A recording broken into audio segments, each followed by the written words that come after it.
grand fantasme de la science-fiction, mais depuis quelque temps, des scientifiques et ingénieurs de par le monde tentent de le réaliser. C'est le cas de la société française Aldebaran, avec ses 3 créations, Nao, Pepper et Roméo. Les robots d'Aldebaran sont des habitués du Festival international de science-fiction Les Utopiales, car l'une de ses branches se trouve à Nantes. Ils y proposent de nombreuses activités, conférences, ateliers de programmation, démonstrations et même des spectacles chorégraphiés. C'est à cette occasion que nous avons rencontré Rodolphe Gélin pour parler de la réalisation de ces projets, de leur raison d'être, leur utilité et bien sûr de la relation entre science et fiction. Bonjour, je suis Rodolphe Gélin et je suis directeur de la recherche chez Aldebaran. Et Aldebaran est une société qui fabrique des robots humanoïdes. C'est d'abord un défi technologique, c'est l'envie du fondateur de faire des objets dont tout le monde rêve et dont on pensait que la technologie était prête. C'est un objet qui fascine les gens et qui est très présent dans l'imaginaire. Voilà. Après, il y a aussi des côtés plus fonctionnels, évidemment, comme on veut un robot qui partage notre environnement, que notre environnement est fait pour des êtres humanoïdes, tels que nous. Et bien voilà, donner la forme du robot à celui qui vit naturellement dans l'environnement, ça va simplifier son intégration dans notre monde à nos côtés. En plus, pour l'interaction, pour créer du lien, on s'aperçoit que c'est beaucoup plus facile quand le robot a une bonne petite forme sympathique de bonhomme que quand c'est une boîte de conserve à roulettes. T'as trop peur? Allez, vas-y, dis quelque chose. Ouloua, il y a beaucoup de monde et de tous les pays. En effet, c'est international. C'est un festival international. Bonsoir tout le monde.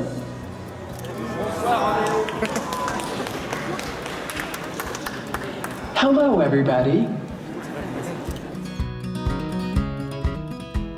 Alors c'est pour ça que nous, notre choix, c'est de faire des robots humanoïdes, mais pas ressemblant à l'humain. Il n'y a aucun malentendu. Quand on voit les robots d'Aldebaran, on ne se demande pas si c'est un être humain ou un robot. On voit tout de suite que c'est une machine.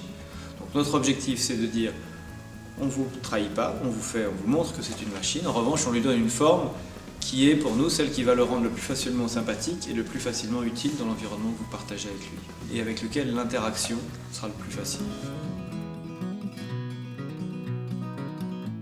Alors une fois qu'il y a des jambes, il faut essayer de le faire marcher. Et pourquoi on lui met des jambes? Alors c'est d'une part parce que l'attitude physique est beaucoup plus impressionnante et crée beaucoup plus du lien quand il y a des jambes. C'est assez curieux. On ne se pose plus la question de savoir si c'est humanoïde ou pas. Et après, il y a aussi toute une partie franchissement, locomotion. Voilà, il y a, vous verrez avec les gens qui sont en fauteuil roulant, on ne passe pas partout avec des roues. Et donc à moins d'avoir un environnement qui est arrangé pour ça, il y a des petits obstacles. Et donc bon, les jambes, c'est vrai que c'est une solution un peu luxueuse pour la plupart des cas qu'on aura à traiter. Et c'est pour ça d'ailleurs que Pepper, le robot qu'on a développé pour SoftBank, il est muni de robot.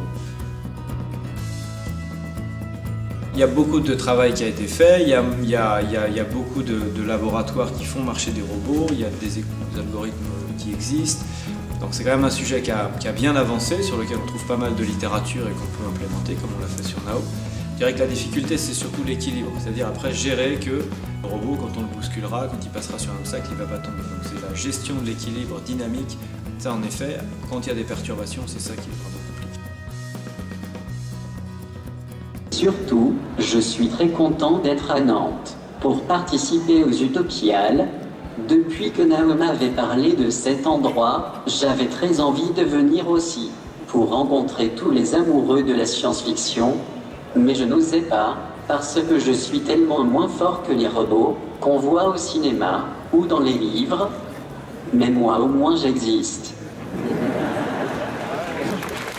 Je pense que leur principale caractéristique, c'est leur capacité d'interagir avec des gens. Et donc c'est ce sur quoi on travaille énormément, c'est la détection de la personne en face d'elle, la compréhension de ce qu'elle dit.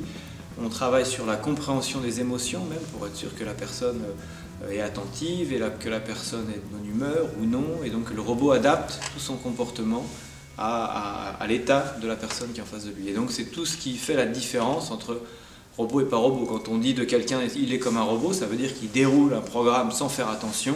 Nous justement, on ne veut pas faire des robots parce qu'on veut faire une machine qui fait très attention à ce qui se passe en face de lui.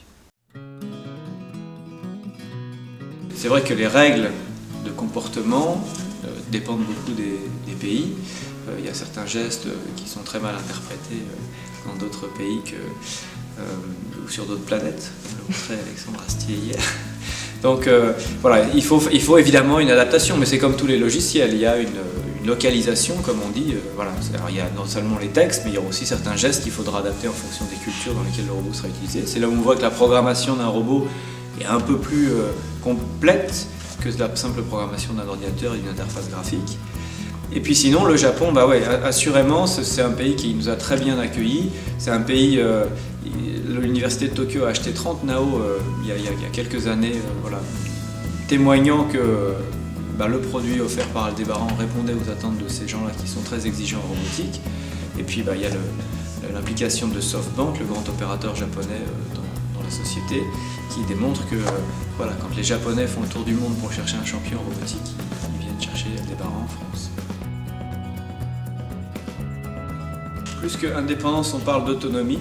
Et l'autonomie, en fait, nous, l'autonomie qu'on vise, c'est que le robot soit capable de se débrouiller tout seul le plus possible dans une tâche qu'on lui a confiée. En revanche, son autonomie, c'est pas lui qui décide la tâche qu'il va faire. Donc, tout en haut, il y a le robot l'homme décide de la tâche que doit faire le robot, et après le robot sera relativement autonome dans cette tâche. Alors, ça paraît simple comme ça, mais c'est vrai que ça ne fait que décaler un peu le problème de l'autonomie. Nous, on veut en effet que le robot il est programmable, donc les gens vont pouvoir mettre des applications dedans, des applications qui vont pouvoir faire des bêtises au robot. Voilà, certes, si un robot, on lui met dedans un programme où il insulte tout le monde, voilà, c'est possible. Voilà, maintenant, c'est celui qu'il faudra blâmer, c'est pas le robot, c'est celui qui aura mis ça dans le robot.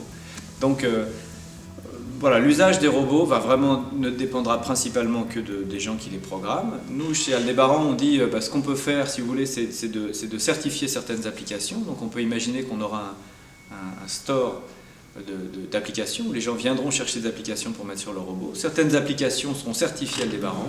Nous les avons testées. Nous savons que cette application ne risque pas de nous faire du mal, ne risque pas de dire des méchancetés. Voilà, et respecte un certain nombre de critères. Voilà, et celle-là, vous pouvez la prendre. Et puis si ça se passe mal, on assumera. Et puis d'autres, non, celles-là, elles ne sont pas bien. Celles-là, c'est trop compliqué de les tester, donc on ne les garantit pas. Et donc, si vous les utilisez, ce sont à vos risques, c'est à vos risques et périls.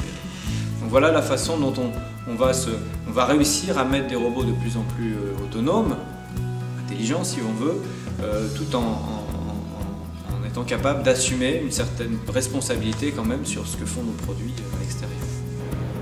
Que veux-tu que je fasse? Prends ceci.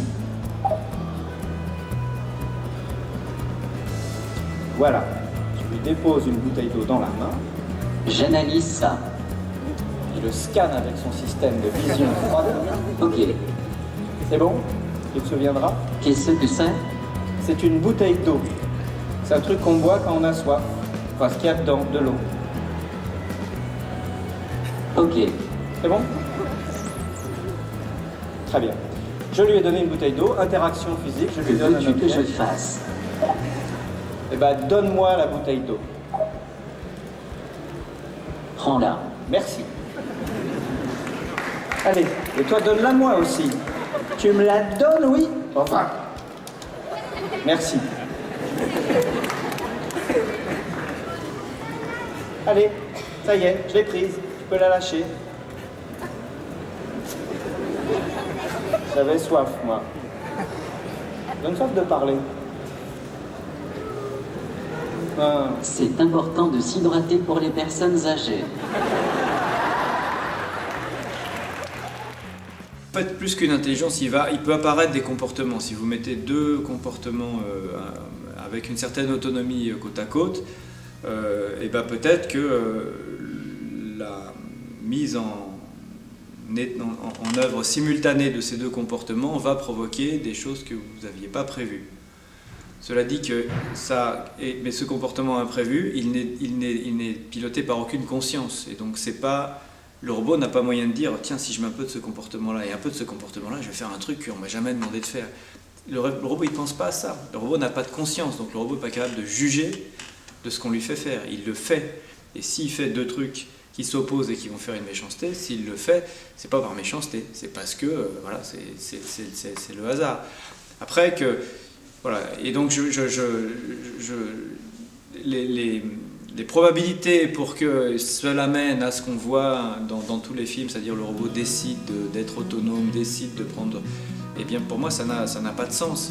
C'est vraiment là où une programmation classique ne permettra jamais d'arriver à ce genre de choses. Après il y a des gens qui travaillent sur l'apprentissage et où là, en effet, on peut voir émerger des comportements, mais le principe de l'apprentissage c'est quand même de s'inspirer de ce que les gens font pour refaire pareil. Voilà. Et le robot, petit à petit, il va apprendre à nommer les objets, il va apprendre à... Donc évidemment, si le robot il vit avec un pervers polymorphe, avec un killer, avec un tueur en série, peut-être que son comportement sera un peu étrange. Mais là encore, voilà, c'est comme des enfants, c'est comme si on le programmait, c'est une autre façon de le programmer, mais si vous programmez le robot pour tuer des gens, il ira tuer des gens, c'est pas de la faute du robot. Un des moyens dont je parlais, c'est que les applications, vous pouvez les demander à les certifier ou pas. Après, il y a aussi des moyens intrinsèques qu'on commence déjà à aborder. Ça fait partie des vrais sujets de recherche qu'on a chez Aldébaran et tout autour de la planète, qui sont comment intrinsèquement on peut être sûr que le robot ne va pas faire de mal. Et nous, pour l'instant, on le prend à très très bas niveau. Le robot, on va faire en sorte qu'il ne tombe pas sur les gens, on va faire en sorte qu'il contrôle ses efforts et donc il ne tape jamais quand il arrive en contact avec quelqu'un, il s'arrête. Alors évidemment, c'est compliqué parce que si quelqu'un tombe sur le robot et que le robot doit le pousser pour l'empêcher de tomber, il faut qu'il ait la puissance. Il va avoir besoin de puissance. Et alors comment le robot peut distinguer que des fois c'est bien d'avoir de la puissance, des fois c'est pas bien d'avoir de la puissance. Donc c'est très très compliqué et c'est pour ça que voilà, et les lois d'Asimov, enfin bon, toute la littérature d'Asimov montre que faire des lois c'est compliqué et même la stricte surveillance, observation de ces lois ne suffit pas à nous mettre complètement à l'abri. Donc je pense que notre principale garantie, c'est que la technologie est quand même très loin de nous emmener sur des robots qui sont suffisamment indépendants pour faire des bêtises. Et alors évidemment, il faut qu'au fur et à mesure, nous, on soit très attentifs à mettre des barrières, mais des barrières sur la protection des données, sur l'anti-piratage. Voilà, les vrais risques, à mon avis, concrets, ils sont là, plus que dans le fait qu'une étincelle de révolte va s'allumer dans la tête du robot. Si ça lui demande trop d'efforts, eh ben, il baisse le bras. Voilà. Première loi d'Asimov, on dirait, pas faire de mal aux gens, quitte à désobéir aux ordres. Voilà, donc tu veux arrêter déjà? Bon, que veux-tu que je fasse? Bon, tu veux expliquer à ma place? Bon, tu me laisses parler. Nous, c'est l'objet de pourquoi on vient ici, c'est pour montrer voilà, que les gens viennent tester, qu'ils voient ce qu'il y a à l'intérieur. En fait, comme dans beaucoup de sujets, la peur des gens vient de l'ignorance. Oui. Et parce que les gens ne savent pas comment marche un robot, ils projettent des choses extraordinaires. Mais moi, je dis souvent, un robot, c'est pas plus compliqué qu'une voiture. C'est pas beaucoup plus intelligent qu'une voiture.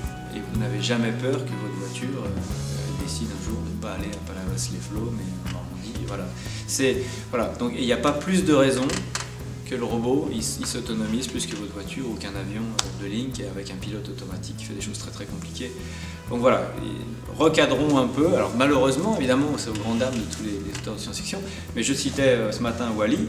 Dans Wall-E, voilà, on a un très beau film avec des robots qui font ce qu'on leur demande, et voilà, et ils rendent des grands services, et ils sont attachants, et voilà.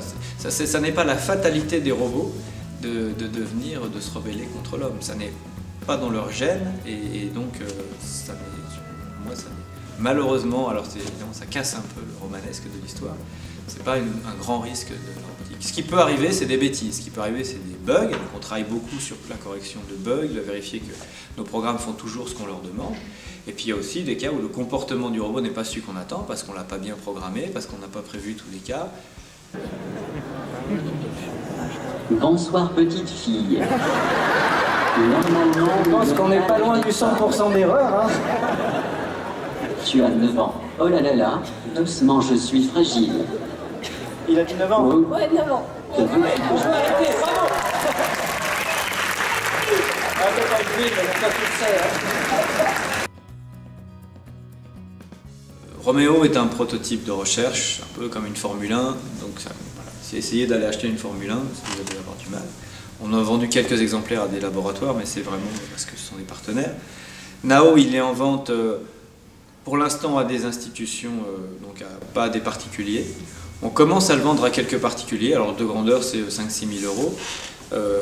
Mais voilà, les particuliers, il faut que ce soit des particuliers passionnés de technologie, de développement, et donc ce sont des particuliers auxquels on demande de programmer le robot, de faire partie d'une communauté, de partager. Voilà, donc ce sont des clients qu'on sélectionne un peu. Voilà. On leur dit bah, très bien, on vend ce robot, mais en échange, on va tester vos capacités à programmer, qu'est-ce que vous voulez faire avec, et si oui, à ce moment-là, vous faites partie du club des développeurs de Nao.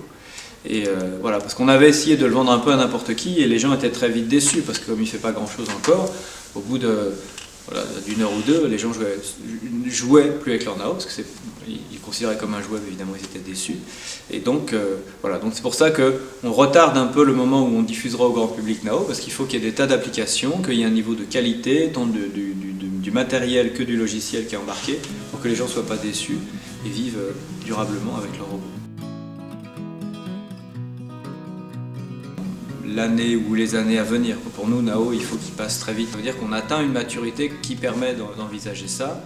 Et après, le risque, c'est de découvrir comment ces robots vivent, comment les gens s'en servent. Est-ce qu'il y a beaucoup de services après-vente? Est-ce que les gens les cassent beaucoup? C'est ça qui limite aussi le fait de mettre massivement sur le marché des objets qui sont quand même assez compliqués. Et puis c'est une technologie qui est jeune. Le robot de compagnie s'apprête à devenir une réalité. De plus en plus d'organismes y font appel, comme l'hôpital de la Citadelle à Liège depuis début 2016, qui vient de recruter 3 adorables nouveaux collègues Nao. Et vous, en adopterez-vous ?